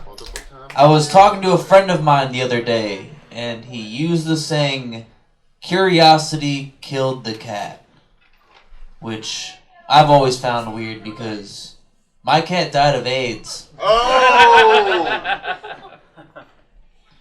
Oh! Took a second, but yeah. I'm going bald. Yeah. So far, not a fan.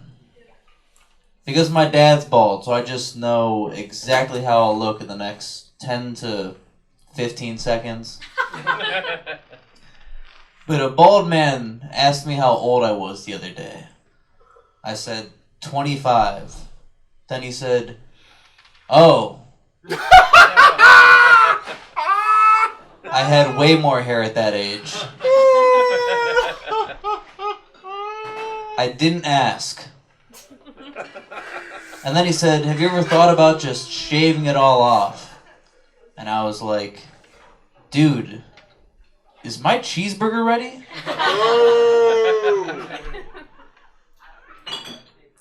Getting older is weird, you know. When I was younger, I would watch a movie, see a woman, and think, "Wow, look at those boobs." Now I watch a movie, see a man, and think, "Wow, look at that hair."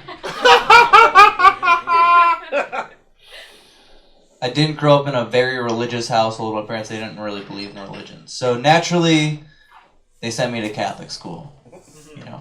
And I would learn things in school and bring them home to my parents, and they just wouldn't resonate at all.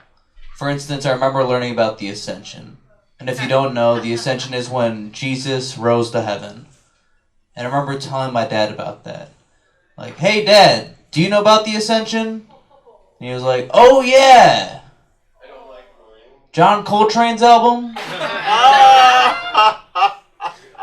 I just think it's funny he assumed I would know his catalog.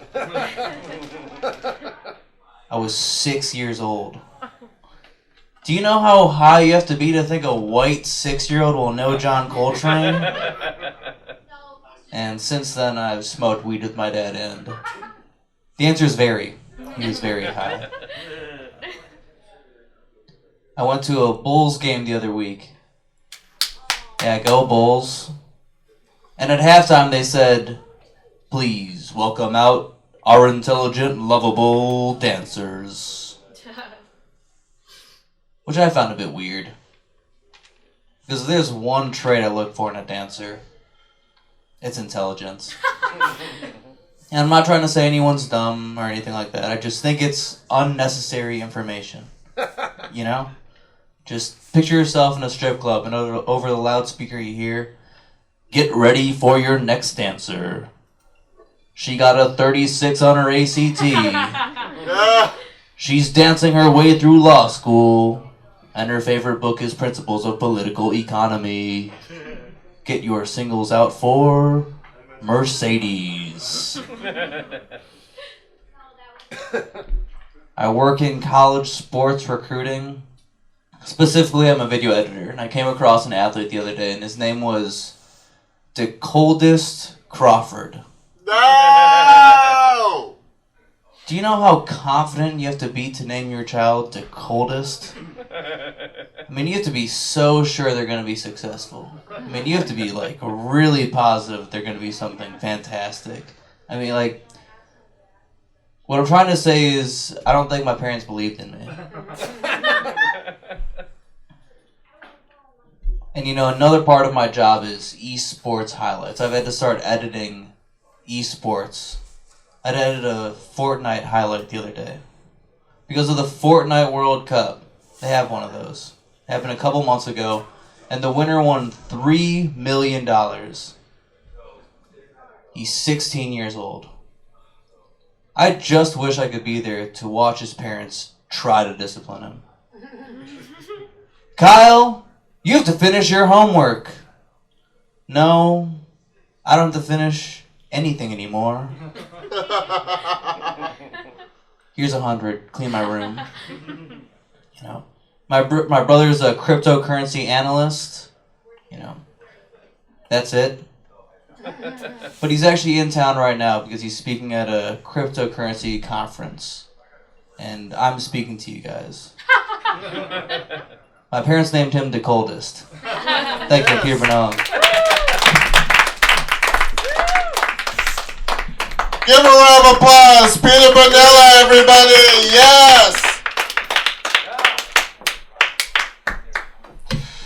Peter, don't worry about your losing hair, okay? My forehead doesn't end. And you mentioned Crawford, the coldest Crawford, okay? I'm one of those gays that, like, I watch Bobby Dearest and I side with Joe Crawford. Like, yeah, she beat her daughter with a wire hanger, but her daughter also got them $300 dresses. Compare, contrast. Our next comedian is hysterically funny. I love his music. Give a round of applause for Manny Petty. Yes! All right. Yes. Yeah, don't worry about losing your hair. Wait till you get to your 40s. You could just comb up the back hair. That's all you gotta do. Yeah, I'm Manny Petty. Kind of like Tom Petty, but I'm super gay. So just how it goes. Yes. Normally, I have my guitar with me, so I feel a little naked tonight. His name's Henry. But I'm not alone on stage. I've performed here before, and I know this speaker. That is Speaker Pelosi. She is the Speaker of the House, so that is awesome. Any Pisces? I'm a Pisces. Anybody Pisces? All right, Pisces! We like feet, which is awesome, right? Do you like feet? Okay, well, whatever. It's not accurate. Astrology is not accurate. Any Cancers? Anybody Cancer? Water signs? All right. My ex-boyfriend was actually a Cancer, so I consider myself a Cancer survivor. Yeah, that was a rough one. No, but I did have cancer. I'm in remission. I had testicular cancer, so thank you. Been in remission 10 years. Yes. Awesome. It's fun though when you get the surgery. It's fun. Yeah, cancer's fun. When you get the surgery, you can choose what kind of prosthetic you want to get. So I lobbied really hard to get a prosthetic that was actually a squeaky toy. Hear me out. This is why. I'm serious. This is why. The reason is that I like to treat men like dogs because I'm a feminist. Oh. So basically, having a testicle that doubles as a squeaky toy is cool, unless you're dating somebody with a dog. You know what I mean? And I will say that if you do have a testicle that is squeaky and you go to the dog beach, it can get a little awkward. You know what I mean? Things can get serious. They can get real serious. But anyways, I bought a TV recently. I have not bought a TV in like 20 years. Have you? Have you seen TVs now? They are just like massive and they're so thin. They're like paper thin. It's like eat something. It's like what kind of example are they setting for like the mini televisions? You know what I mean? It's like a sick world. But I blame it on the intermittent fast forwarding. It's just awful. So my upstairs neighbor, he's like a math guy, so he's like a math whiz, right? So he works nights and he's like up all night long, all the time. And he basically like moves furniture all night, and the reason he does it is to help him like create these mathematical geometric equations. I don't know, I'm not smart, I don't know how it works. But basically he's up all night. At about 2:30 in the morning, he puts on these heavy boots and he starts like Irish dancing at some point. And he says it's to like get his brain going and to kind of give him that like Einstein hair, whatever. So I have not slept in like 2.5 years. Like I don't even know the last time I slept. So I finally asked him. I was like, what kind of math do you do? And he said crystal math.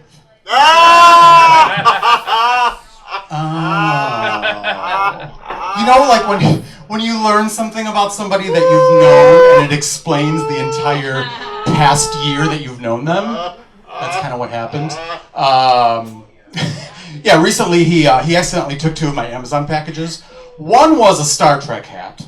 Oh. And the other were Star Wars shoes. Okay, don't judge. Okay, I'm by 5. Okay. So he took them. So I went up there. I asked him, I was like, hey, do you got my Amazon packages? And he's like, yeah, I totally got him. And he just started like running around the room. He started doing pliés and sachets, and like he went into the kitchen and did the dishes. He came back. He went into the bathroom. I thought he totally forgot that I was even in the room. So at one point he like sat down. He shut his eyes, and then he opened his eyes. He stood up. He went right for me, and he's like, I just had the weirdest dream about you. And then he left.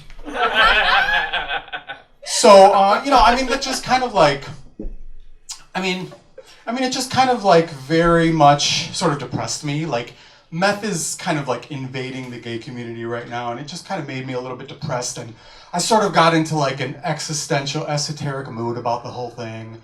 And finally I just like thought to myself like, I really need to pick up some acid tomorrow.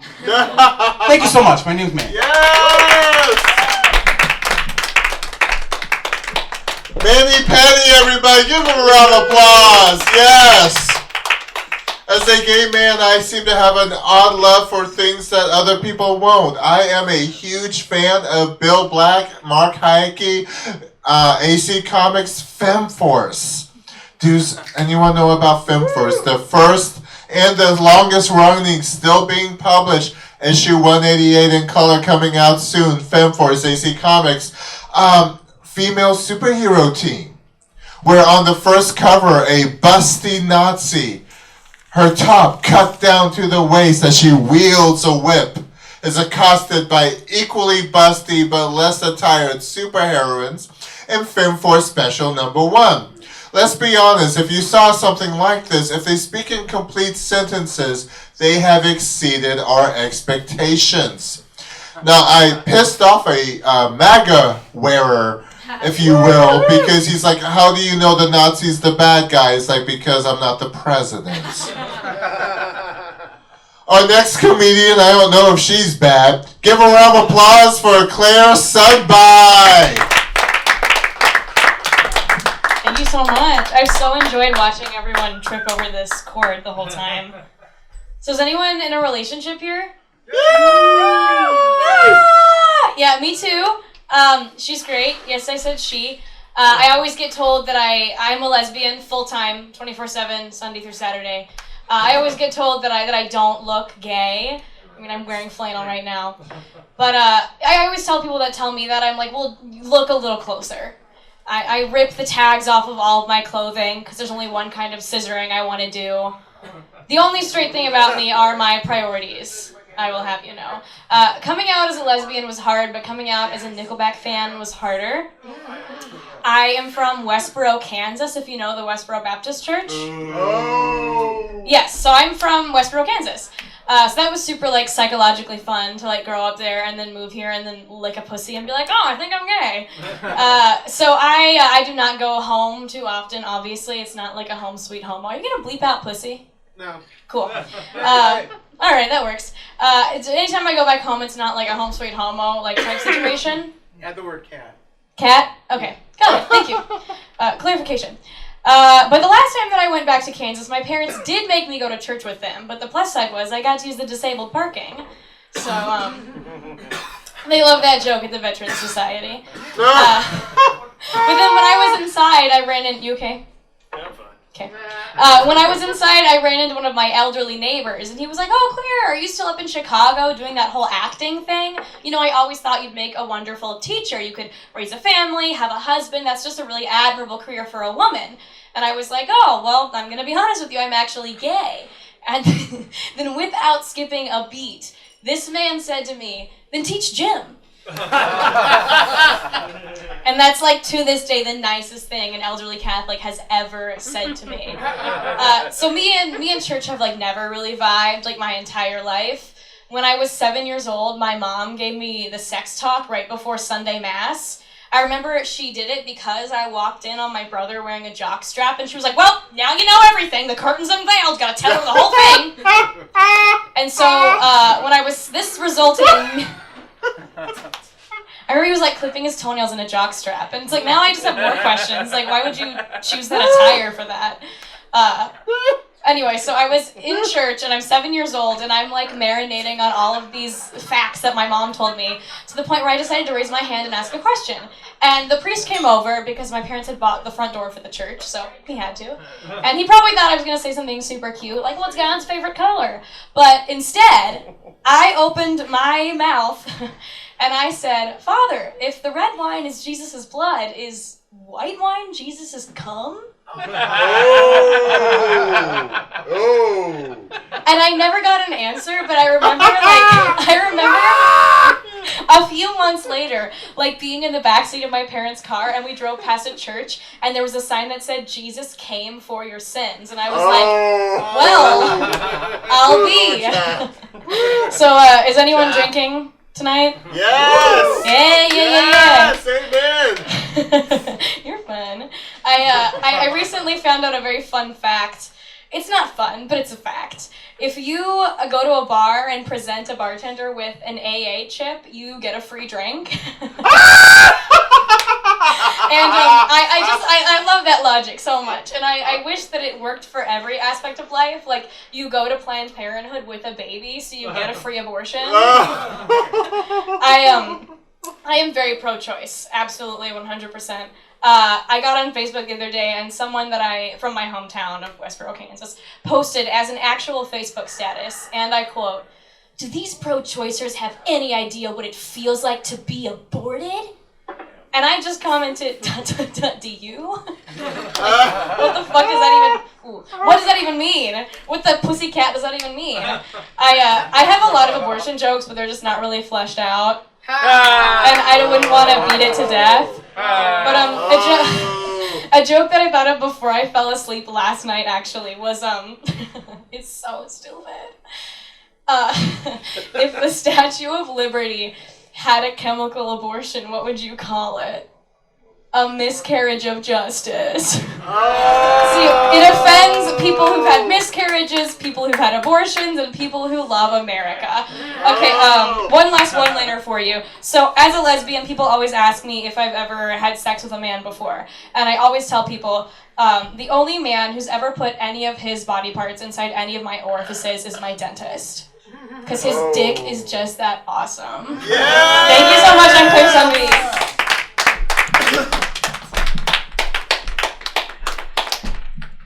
Claire Sundbye, everybody! Yes!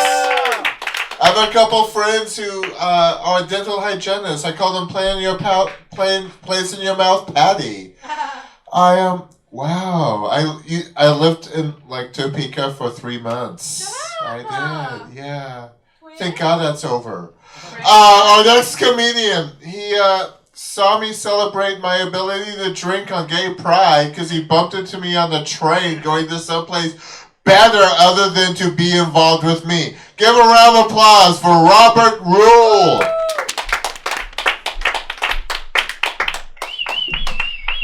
Thank you. It's good to be here. It's 2020. It's a new year. And I don't know about you, but I didn't really do anything particularly exciting for New Year's this year. You know, I just went to a bar and had a few drinks. But one year, I actually went to a party that I wasn't even invited to. It would sound a lot cooler if it hadn't been at the house I was living at. It's 2020. It's an election year. There's a lot of talk in the news about swing states.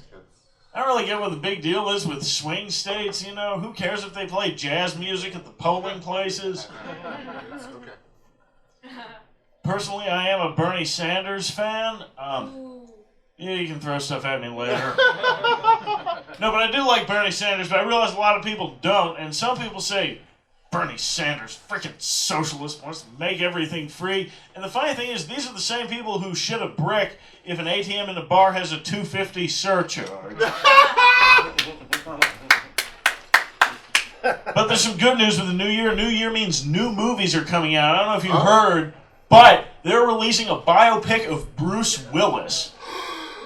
Now, I don't really know what it covers from his life. All I know is that at the end, it turns out he was Bruce Willis the entire time.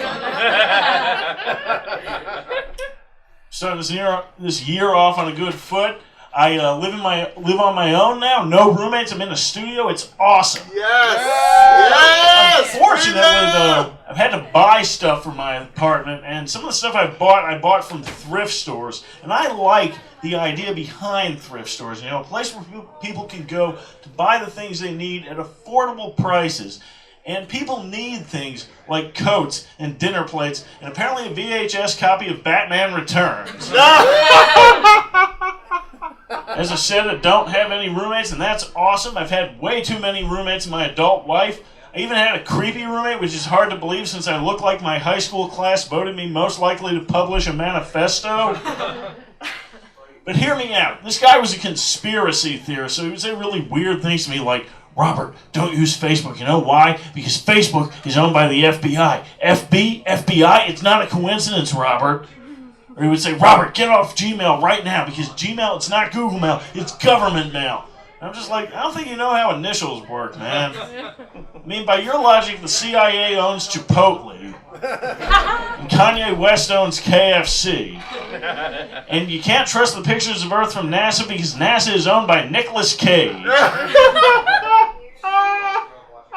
I don't know where that guy is now, but I imagine he's somebody who thinks we need the wall. We need Space Force. We need to send troops underground because we don't know who's down there. I honestly don't get xenophobia personally. Here's my thing. I don't think you should be allowed to have an opinion about border security if you don't live in a border state. Seriously, you'll hear people saying things like, illegal immigrants are a threat to my community. And it's like, jackass, you live in Delaware. I guarantee you, no one who is actually crossing the border illegally is saying, oh boy, USA, land of opportunity. Now, where do I go to meet Joe Biden? Leave me with this. Some people say they don't like immigrants because immigrants bring crime with them. And here's my question. How's a crime any worse if it's committed by an immigrant? I don't think anyone's ever gotten mugged at gunpoint. The next day they told their friend, oh, it was awful last night. This guy with a gun came up to me, he took my wallet, my phone, and the worst part was he didn't even speak English. You know, a couple of years ago, a woman got killed by a drunk driver who happened to be an immigrant, and immediately conservatives were saying, see, this is why we can't let these people into our country.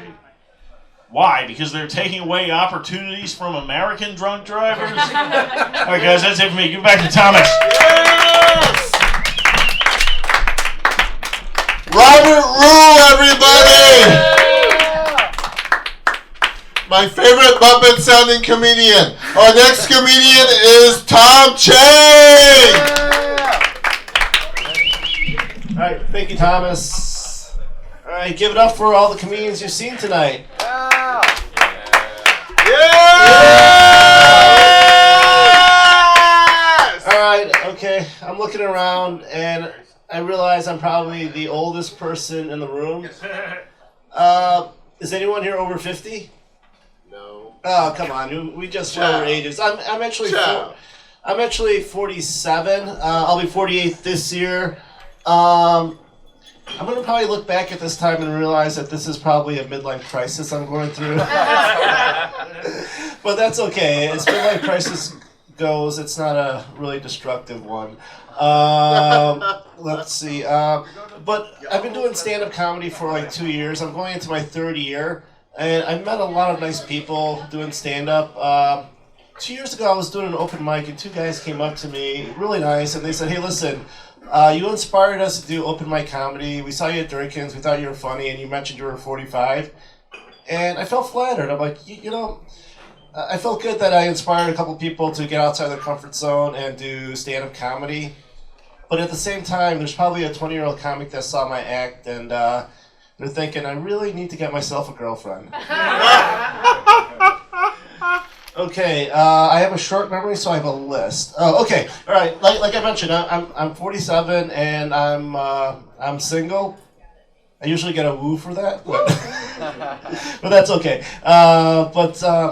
It's kind of funny when I go out with my friends. Most of my friends are like married, and when we have like a guys' night out, we'll go out and they'll see a cute girl at the bar, and they'll do this to me. And I look over at them and I tell them, listen, I'm not single because I don't know what women look like. It's not like I've been coming to this bar every week for the last week after week. I've been hitting on this tall, thin, attractive girl. She has one of those smiles that lights up a room.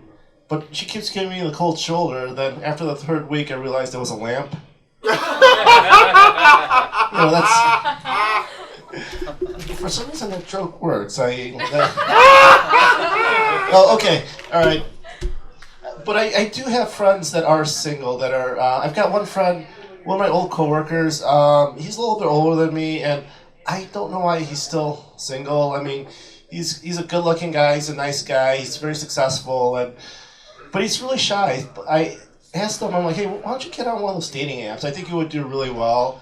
So he got on Hinge, and he got on Match, and every time I see him, he shows me pictures of women he's been going on dates with, and I'm like, oh, pretty good. And but he's still single, and a couple weeks ago, him and I were texting, and I asked him, how's the dating apps working for you? And he texted back, bitches be crazy. And he asked me, how are the dating apps working for you? And I texted back, bitches be swiping left. That's okay. I match a lot with the fake profiles. So let's see.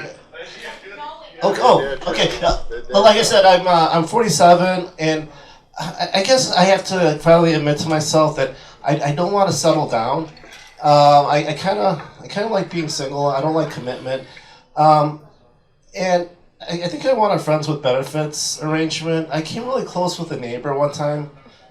I was this close to getting on her health insurance. Okay, I'm going to end it on that note because my other joke is going to take way too long. Okay, I'm going to bring your host back up, Thomas. Tom Chang, everybody, give him a round of applause. We're going to keep this train wreck moving. Dan Brennan. Oh my God, he no-showed. He signed up, didn't want to be here. All right, there you go, Dan Brennan. Steph Charaska, come up here and teach us how it be. Teach us how it be, because you know I love them shoes, I love that dress. Steph Charaska, oh, I'm sorry, I'm a Fed Force fan, and here I am objectifying a woman. Steph Charaska, look at her, she's like, child, move along, you ain't giving me done. Thank you so much. Thank you so much. So, has anybody had a cinematic cry on the CTA? Yeah. So, I've cried both on trains and buses this past week, and I much prefer trains, guys. Like it feels like I'm more in a movie, whereas a bus you're always just like lurching back and forth, and you're like getting your tears onto your phone, like jumping off to your face. And then everybody kind of looks at you weird. Also, I'm also in like paint clothes at that point in time, so they're like, oh, she's crazy. Great, I will stay away. Crazy people go on buses. But yeah, like I have been having a rough week. And I've discovered that the lakefront is gotta be the best place to break up in the city. Lots of middle distance for you to like look upon, feel the cold breeze coming off, ripping your emotions apart. And, you know, as long as you bring the right headphones and the right, like, have your headphones charged and are playing the right tunes, you're like in your own beautiful movie moment. You're just like wistfully staring. You're like, I've learned so much. You know, you make everything like a movie. Everybody has a movie in their life. It just depends on your editors. So I got the chance to see my folks over the holiday. Turns out my dad, he has fallen down the YouTube algorithm hole. Yeah, some of you know what that means. No. Others, I'm so sorry to let you know this. So my dad researches a lot of how-tos on the internet, like how to take apart this solar cell to repurpose it for his rocket kit. Because he has one, because he's an electrical engineer and a nerd. So he's learning how to like take all these things apart and put them back together in different ways. And once you learn more about how things work together, something in the algorithm kicks you down the conspiracy theory rabbit hole. And I'm not sure if he was like primed for this before and he thought these things already, or he's just getting old. But this prompted him to like download all of the information from the National Weather Service because climate change is a hoax. He downloaded all the past data information on like high temperatures, low temperatures. He made a video of the data scrolling. He's like, I can't tell that there's a general warming change. Climate change is a hoax. I'm like, Dad, you made a video of data. What's wrong with you? Thank God he's a libertarian who hasn't voted in 10 years, right? Jeez. My goodness. But it's weird getting older. I'm 33, and like it's weird having the realization that your parents are people and just be like, oh, everybody's a little bit of effed in the brain. Got it. My parents are flawed. Great. I'm rising to power, which was terrible because I have a broken body already. Like I went ice skating the other day. And I was really envious of all like the kiddos who were skating around and like falling and then like literally bouncing back up directly on their skates and kept on going. Me, I toe picked it and just like on the ice twice. My knees looked like galaxies the next day because of the colors of the bruises on them. And that's not the worst thing that's happened recently. One of my jobs, they have a very tiny basement. Like it's a Hobbit basement. 4-foot ceilings in that sucker. So I had to be like down there organizing stuff, lifting, bending, and twisting. You know, those things that old people aren't supposed to do if they want everything to stay where it should. So I slipped a disc, which is terrible. And then I had some crazy sex on top of a slipped disc. And I'm very grateful I was at work first, because that means workman's comp kicks in and I get some health insurance. Because that sex was not good enough to pay for anything. Goodness. But yeah, I had to go into the physical therapist and get my slipped disc back in alignment. And they do the intake, and she's like, oh, I see you're taking vitamin D right now. Like, what's up? What's going on with that? I'm like, I have SAD. She's like, what? Are you a 3-year-old? Like, I'm like, no, I have seasonal affective disorder. Medical professional. Thank you very much. So it turns out I don't have enough glute med. Like, this is your glute max. It's like the back of your butt. The glute med is the side butt. I don't have enough side butt to lift things properly. So my goal in 2020, more ass. Thanks so much. I'm Steph Charaska.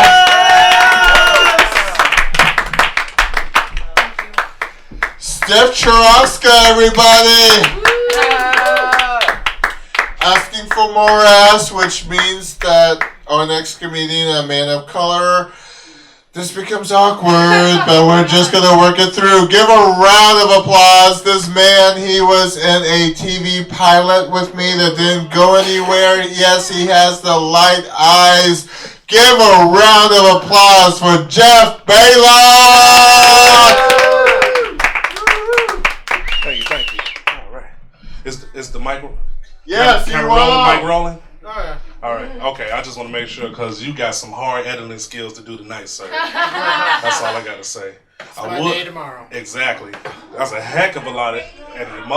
I told people earlier, I was like, just go a little cleanish. And one person came up here, Chevy Debbie, you dropped like 15 F-bombs. Yes. 13 B. But we needed it though, because it's like after a while, you'd be like, all right, we can do some clean. But sometimes dirt just feels right. You just want to rub it in your face. Yes. It just feels good for the soul. I mean, I would come up here and say, give it up for all the comics that perform, but they're all gone. Boo for them. Boo for them. But thank y'all for being here to Shakers on Clark. This is such a wonderful spot. I also want to thank the host Thomas Bottoms for that awesome introduction. That was great.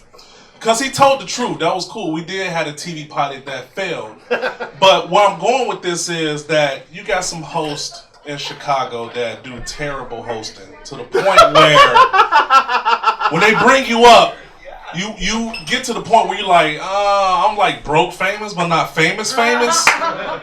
Like yesterday, I went to the showcase and I couldn't believe that this host brought me up like this. You're not going to believe this is a true story. This is exactly what he said. Don't make me laugh. This is how this host brought me up. Oh, snap! Coming to the stage, this dude been performing all across the country. What country? I don't even own a passport. Matter of fact, just to think about, the farthest I ever left the country was Gary, Indiana. Oh. What you talking about? I think hosts should just tell the truth when they bring comments up. Like, if I was that host, I would have said something like this. Coming to the stage, I don't know this guy. But I heard he was hilarious. So give it up for this person, okay? And if he's not funny, just stare at him like this until he gets off the stage. You know? But it's cool, though. Now that y'all are properly warmed up, I'm going to crack one joke and get off the stage. Because that was already 2 minutes and 30 seconds. Yes, I'm keeping time. Anyway, some things that's been bothering me. I have a daughter, and you know, if you have kids, you got to realize as a parent, you have to be careful what you do and or say around your kids because they will repeat it back to you. It's crazy. I have a 6-year-old daughter. This is a true story. We had a family gathering. Me, family, her. She comes up to me. She was like, "Dad, I want to say grace at the table." I said, "Okay, that's what's up. All right, you gonna pray for the food? All right, okay. Do your thing, do your thing." So everybody's bowing their heads. Like, oh, bow your head, everybody. All of a sudden, she said, "Before I pray, Dad, can I pray how Mommy pray over food?" I said, "Yeah, go ahead, go ahead." We all closing our eyes. We're all bowing our heads. All of a sudden, she goes, "Oh, God. Oh, yes, God. Right there, Daddy. Yes. God. Oh, God." I'm like, "What?" I chopped her. I knocked her over. I was like, that's it. I carried her to the back. I was like, "What is wrong with you? Do your mama really tell you this?" Swear to God, this is what she told me. This is verbatim. She says, "No, she didn't teach me that, but she prays like that every night in her bedroom with my new uncle." What? New uncle? Oh. I immediately called her mom. I was like, "Ma'am, what is you teaching our daughter?" This is how I knew my daughter was going to be a future prostitute, okay? This is what's going to happen. Because when she was born, because my daughter's mom has very small breasts. It's like impossible for her to project milk and everything, okay? Thank you for the light. It's impossible for her to inject milk. So my daughter took her bottle, and the way she sucked this bottle was as if a stressed person was dragging a cigarette too hard. That's how she was doing it. I smacked the bottle out of her hand. I was like, "What is wrong with you?" And the milk hit her, and she was like, "Yeah." No. More of the story. Be careful what you say around your kids. Because when they become teenagers, you will realize who is the real garden tool. My name is Jeff Baylock. Thank y'all for having me. Have a good night, everybody.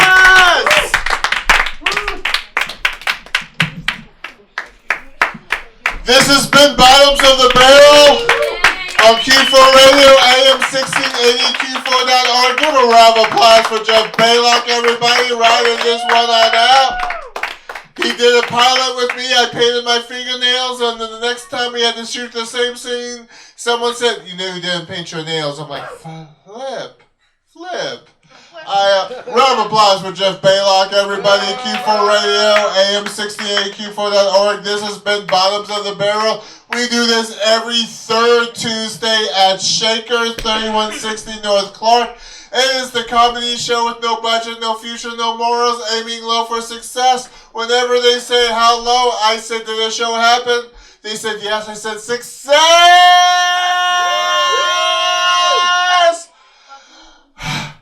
Joe's the bartender. Buy me a drink. Have a great night. Bye.